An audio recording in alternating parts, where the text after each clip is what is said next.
안녕하세요. 바보들을 위한 고전 그리스어 공부 시간입니다. 저는 인하대학교 철학과 학부생 박기영이고요. 오늘은 좀 어려운 문법을 배울 건데 어쨌든 1단계 38번째 시간이 되었죠. 오늘 배울 문법 용어가 지금 영어로 써놨어요, 제가. 제가 고민을 되게 많이 했거든요. 어떻게 번역하지? 했는데 이제 이 시퀸스 오브 무드라고 하는 게, 그러니까 우리가 볼 때 이제 법의 나열, 법의 배치, 뭐 이 정도의 그 해석이 가능한데, 이걸 도대체 한국어로 문법 용어를 어떻게 만들지 고민을 했거든요. 근데 이제 이게 아무래도 이 규칙이 사실 이제 크게 두 개의 규칙으로 나뉘어요. 앞으로 이제 공부를 할 건데, 하나는 프리머리 시킨스라고 부르고, 하나는 세컨더리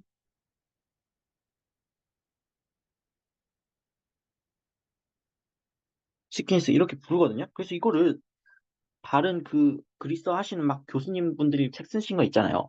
여기서 어떻게 번역을 하나 찾아봤는데, 여기서 또 어떻게 번역을 했냐면, 제1시상 일치, 뭐 제2시상 일치, 이렇게 써놨더라고요. 그래서, 왜 이렇게 써놓으셨는지 이제 제가 이해는 되는데, 이 일치라는 이 낱말이 아무래도 뭘 연상시키냐면은, 어그리먼트를 연상시킨단 말이에요. 그래가지고, 그 교수님들이 이제 어떤 고려를 하셔가지고 이렇게 번역을 하셨는지 이해는 되는데 이게 아무래도 좀 와닿지가 않는 것 같아요. 그러니까 여기서 말하는 일치는 그러니까 똑같이 만든다는 게 아니고 똑같게 만든다는 게 아니고 여기서 말하는 일치는 약간 동기화 그런 느낌이 있거든요.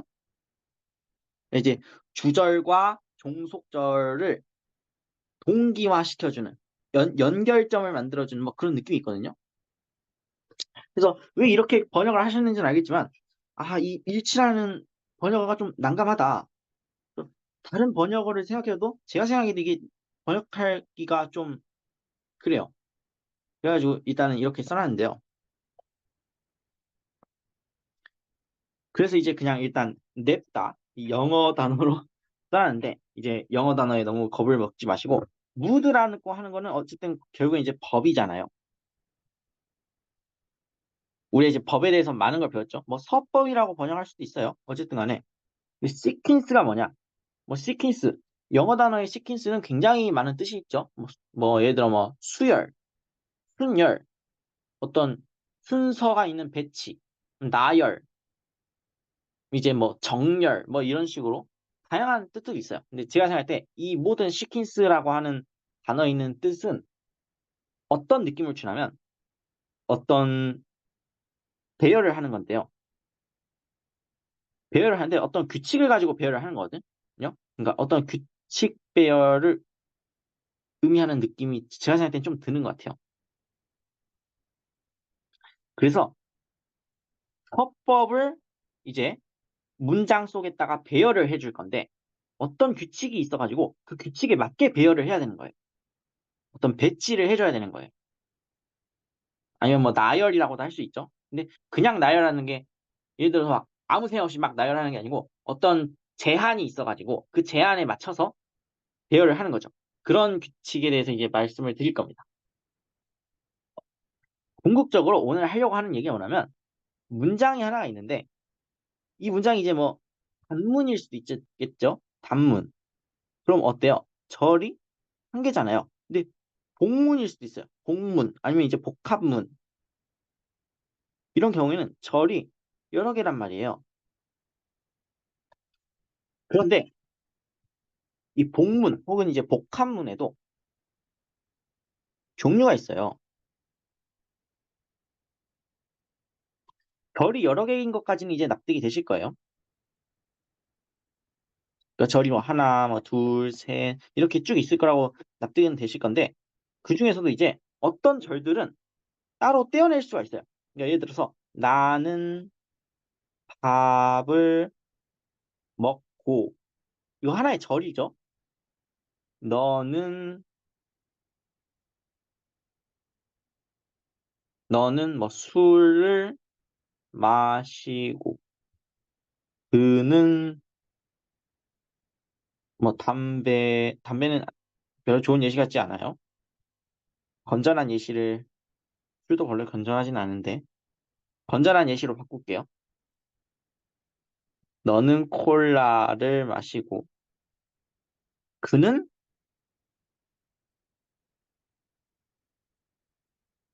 간식을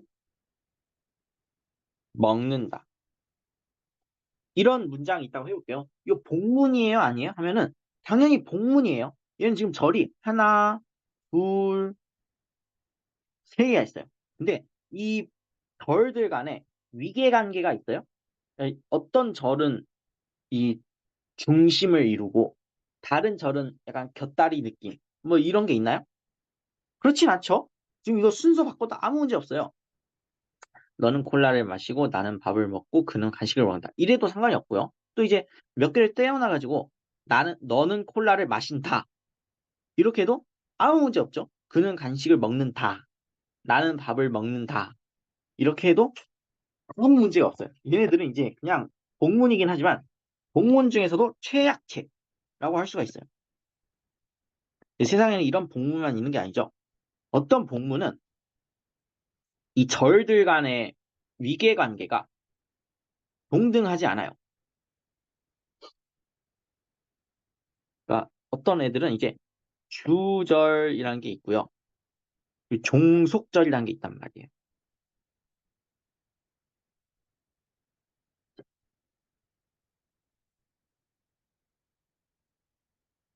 그래서 어떤 예시를 들 수가 있냐면 만약 내가 만약 내가 술을 덜 마셨다면 오래 살았을 텐데. 이런 문장이 있을 수가 있죠. 그럼 얘는 뭐예요? 얘는 첨가예요, 첨가. 일종의 이제 이 얘가 지금 주절이란 말이에요. 이 주절이라고 하는 거에다가 지금 종속돼 있는 거야. 그래서 얘가 메인이란 말이에요. 이런 문장들이 몇 개 있습니다. 아니면 이제 뭐 그럴 수도 있죠. 그가 그가 로또에 당첨되기 위해서 하고 모든 돈을 탕진했다. 불건전한 문장이죠. 지금 이 모든 돈을 탕진했다가 뭐냐면 주절이에요, 주절. 근데 지금 그 주절의 목적을 알려주기 위해서 이 종속절을 갖다 붙여놓은 거죠. 어쨌든 그렇습니다. 그래서 이 복합문 중에는 주절과 종속절로 나뉘는 그런 경우가 있다. 그 경우에 대해서 지금 얘기를 하려고 하는 거예요. 근데 이제 어떻게 보면은 주절이라고 하는 거는 메인이죠. 하지만 종속절이라고 하는 거는 약간 이제 좀 뭐라고 할까 의존적인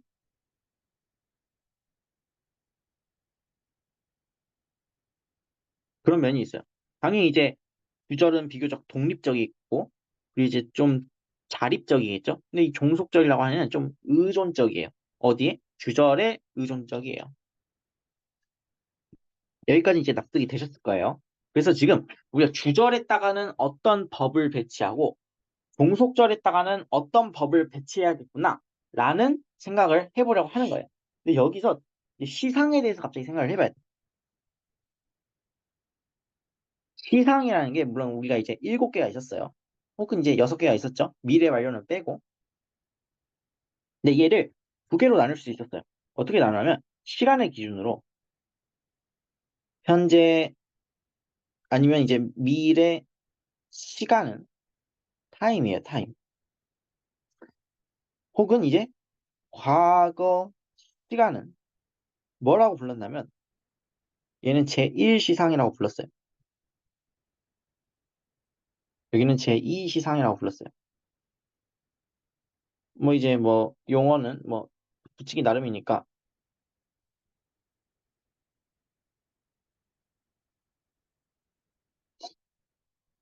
이제 우리가 이런 식으로 써놓을 수가 있단 말이죠. 근데 여기다 또 뭘 생각해야 되냐면 그래서 결국 이 7개 혹은 6개의 시상들 중에 뭐가 어디에 들어가냐를 알아야겠죠. 당연히 이제 현재, 미래, 완료, 미래 완료. 이 네 가지는 제1시상이에요. 근데 제2시상은 또 있죠. 제2시상은 미완료, 아우리스트, 또 과거 완료. 얘네들은 제2시상이에요. 이런 분류법을 우리가 배웠어요. 근데 배우고 사실 딱히 쓸 일이 별로 없었어요. 이것도 아마 어간 연장할 때 잠깐 언급 정도? 하지만 이제 오늘은 이 제1시상과 제2시상이 굉장히 중요해요. 왜냐? 복합문에서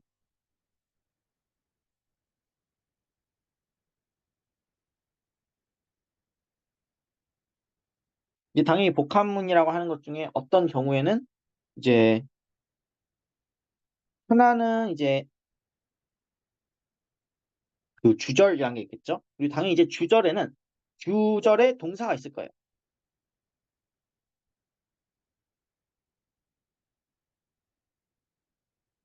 한편으로는 이제 아무래도 이제 좀 종속절이라는 애들이 있겠죠.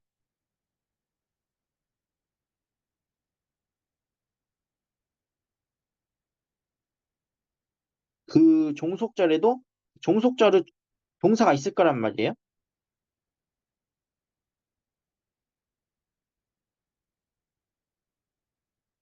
얘네들 간에 관계가 있다라는 거예요. 어떤 관계가 있냐? 만약에 주절의 동사가 제1시상 직설법이에요.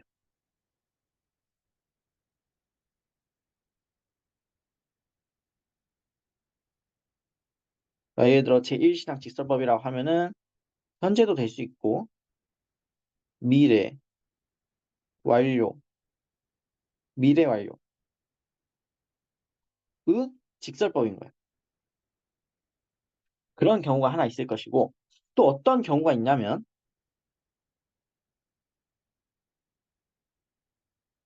제2시상 직설법인 경우가 있겠죠. 아무래도 그 경우는 이제 미완료,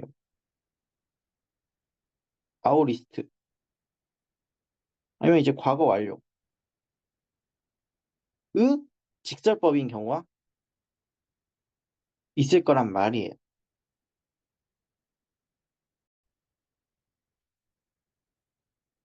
그런데 이제 우리가 지금까지 배우기로는 이 제2시상 직설법은 이제 뭐를 가진다고 했냐면 제2시상 그러니까 이제 과거 시간 직설법 어간 연장을 가진다고 말을 했었죠. 이제 잠깐 기억을 떠올려 보시면 괜찮을 것 같고 어쨌든 간에 지금 이렇게 주절의 동사가 쓰여 있어요. 그런데 내가 이 종속절을 쓰고 싶은 거야. 근데 그 종속절이 종속절 동사로 뭘 쓰고 싶냐면 접속법을 쓰고 싶을 수도 있고요. 아니면 이제 희구법을 쓰고 싶을 수도 있어요. 그러면 어떻게 되느냐? 이 제1시상 직설법인 경우에는 접속법을 써요. 그런데 제2시상 직설법인 경우에는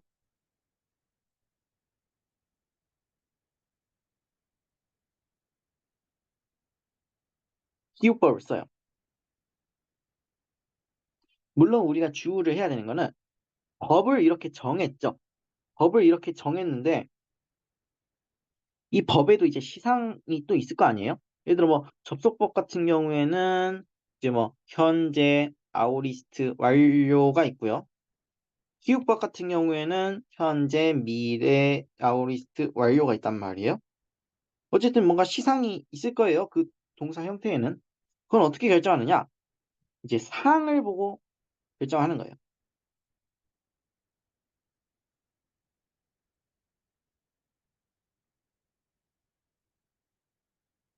상이 뭘 결정하냐? 시상을 결정해 주는 거죠. 그래서 중요한 건 법들이에요. 법. 상은 이제 예를 들어서 뭔가 내가 단순 발생에 대해서 말하고 싶으면은 단순상이라고 할 수 있는 아우리스트 접속법을 쓸 때가 있겠죠. 혹은 이제 뭐 이제 희우법 아우리스트를 쓸 때가 있겠죠. 아니면 내가 뭔가 오늘따라 진행이거나 아니면 뭐 반복 습관에 그 의미를 넣어주고 싶은데 할 때는 현재 접속법이거나 현재 희우법을 써주면 될 거예요. 어쨌든 간에 시상은 상에 의해서 결정이 되고요. 반대로 말하면 시상은 상을 의미하는 거죠. 상만을 의미한다고 보면 돼요, 거의. 사실상. 사실상 상만을 나타낸다고 보면 돼요. 물론 이제 경우에 따라서는 시간의 의미가 있다고 생각해야 될 때가 있긴 한데, 상이 기본이에요. 나머지 일단 생각하지 말자고요. 그래서 지금 이 규칙의 핵심은 뭐냐면, 제1시상 직설법은 접속법을 종속절에서 받을 수가 있어요. 제2시상 직설법은 기법을 받을 때가 있어요. 어쨌든 간에 내가 지금 이 주절이 있고 종속절이 있는데 종속절의 종속절의 동사가 있을 거 아니에요? 근데 그 종속절의 동사를 접속법이나 희곡법 중에 둘 중에 하나로 써주고 싶은 거야. 그러면 그때는 이 주절의 동사가 어떤 시상을 가지고 있는지를 보고 나서 그걸로 결정을 하는 거예요. 이 주절의 직설법이 예를 들어서 뭐 현재거나 미래의 시간을 나타내면은 접속법으로 쓰면 되고 과거면은 희곡법으로 쓰면 되죠. 그렇다. 그래서 이 규칙을 sequence of mood라고 하는데 근데 이제 아무래도 두 가지 경우가 있기 때문에 이 두 가지 경우를 각각 다르게 불러주면 참 편할 거라는 생각을 누가 했나 봐요. 별로 편한 것 같진 않은데 솔직히 말하자면 어쨌든 누군가는 편하다고 생각을 했으니까 이런 단어를 만들었겠죠. 그래서 이제 굳이 번역을 하자면 제1시상 배치라고 해야 되나? 서법 배치? 번역은 뭐 하기 나름이에요. 제2시상 서법 배치? 이런 식으로 부를 수 있을 것 같아요. 근데 이게 그 한국어로 된 그리스어 책 중에는 어떤 식으로 번역해 놓은 책이 있냐면 제1시상 일치라고 번역해 놓은 책이 있어요. 제2시상 일치 뭐 이런 식으로요. 제가 생각할 때 그 번역이 이제 맞긴 맞는데요. 왜 그렇게 번역을 하셨는지 알 것 같아요. 왜냐하면 이게 좀 이 시킨스라는 단어가 번역하기가 난감해서 아마 그 교수님들이 생각을 하시기에는 아무래도 이 주절과 종속절에다가 어떤 그 시상과 법을 배치를 할 때 그 배치를 일종의 이제 동기화를 시켜준다? 이런 느낌을 가지고 일치라고 하신 것 같아요. 근데 이게 문제가 뭐냐면 우리가 앞서서 일치라는 단어를 썼을 때가 몇 번 있었어요. 예를 들어서 관사와 명사의 일치 이런 얘기도 했었고요. 주어와 동사의 일치 이런 얘기도 했었어요. 근데 그때 말했던 일치는 뭐냐면 어그리먼트였단 말이야. 영어 단어가. 어그리먼트였는데 지금 여기서는 시퀀스죠. 그러니까 이게 똑같은 단어 일치로 번역하면은 사람이 좀 헷갈릴 수가 있을 것 같아요. 그래서 제가 여기서는 이제 그냥 번역 없이 그냥 시퀀스라고 부르는 게 나을 것 같다는 생각을 했어. 어쨌든 그렇습니다. 그래서 이제 정리를 하면은 이 세상에 있는 그 직설법의 시상에는 보통 이제 제1시상이라고 하는 애가 있고 제2시상이라고 하는 애가 있죠. 제1시상이라고 하는 애는 이제 현재와 미래 시간을 의미하는 것들. 다시 다르게 말하자면은 현재, 미래, 완료, 미래 완료. 이 네 가지 시상을 의미하는 거였고 제2 시상의 경우에는 과거 시간을 나타내는 애들. 다르게 말하자면은 미완료, 아오리스트, 과거 완료였어요. 그리고 이제 이 제2 시상 애들은 직설법에서 과거 시간 직설법이기 때문에 어간 연장을 가졌다라는 것도 복습을 해두시면 좋을 것 같죠. 그런데 우리가 이제 주절과 종속절로 이루어진 복합문을 만들고 싶은 거예요. 주절이 있고 어떤 이제 종속절이 있어요. 물론 이게 지금 제가 임으로 이렇게 써놓은 거지 그리스어는 어순이 자유롭기 때문에 이렇게 써도 상관없어요.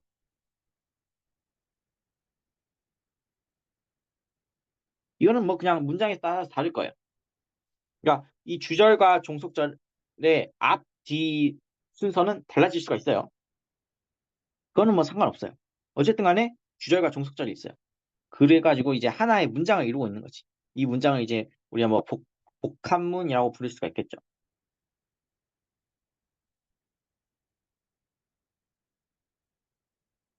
이걸 지금 만들려고 하는데 주절의 동사를 봤더니 그 동사가 두 가지 경우가 있을 수가 있죠. 하나는 이제 제1시상일 수가 있고 하나는 이제 제2시상일 수가 있단 말이에요.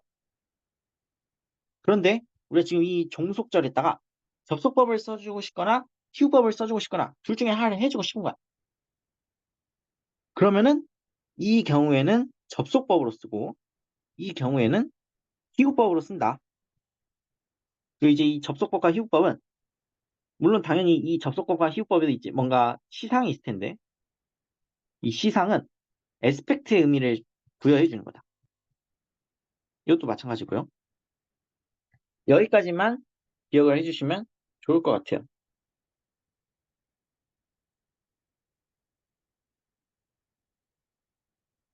그래서 이제 주의를 해야 되는 건 이 종속절이라고 해서 100%막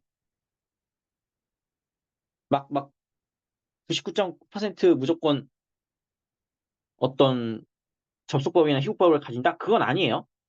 생각을 해보세요. 종속절인데, 됐죠? 종석절이 됐죠? 종속절인데, 직설법을 쓸 때도 있겠죠? 그런 경우도 있어요. 근데 그런 경우 말고, 내가 이 종속절을 지금 쓰고 싶은데, 이런 경우도 있어요. 이런 경우도 있지만, 그 경우 말고, 우리가 지금 접속법이든 희곡법이든 둘 중에 하나를 써주고 싶은 그런 경우가 있단 말이야. 그 경우에 대해서 말을 하는 거예요. 종속절인데 그냥 직설법으로 쓰고 싶은 경우 분명히 있습니다. 그걸 주의를 해야 돼요. 그러니까 이 규칙은 종속절에다가 접속법이나 희곡법 중 둘 중 하나를 써주고 싶은 그 경우만 한해서 말을 하는 거예요.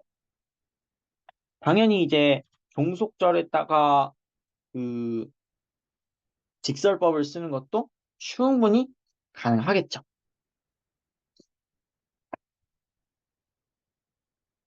그래서 여기까지 말하면은 아마 거의 다 말을 한 것 같아요. 그래서 뭐 이거는 이제 우리가 제1시상 시퀀스, 프리머리 시퀀스라고 부르기로 했고 이거는 세컨더리 시퀀스라고 부르기로 했죠. 그렇습니다. 그래서 뭐 이 정도면은 할 얘기 다 한 것 같은데? 그렇습니다. 네, 제가 생각할 땐 다 얘기를 한 것 같아요. 그래서 제가 분명히 강조를 드리는 거는 종속절에다가 직설법을 쓰고 싶은 경우가 나. 그 경우는 전혀 다른 경우고 지금 제가 지금 말하고 있는 이 규칙은 어디에 해당되느냐? 종속절에다가 접속법이랑 희구법을 써주고 싶고 이, 이 주절 동사는 직설법인 경우 그 경우에 해당되는 얘기다. 그래서 이 어디에 적용되는 규칙인지를 기억을 해두셔야 돼요.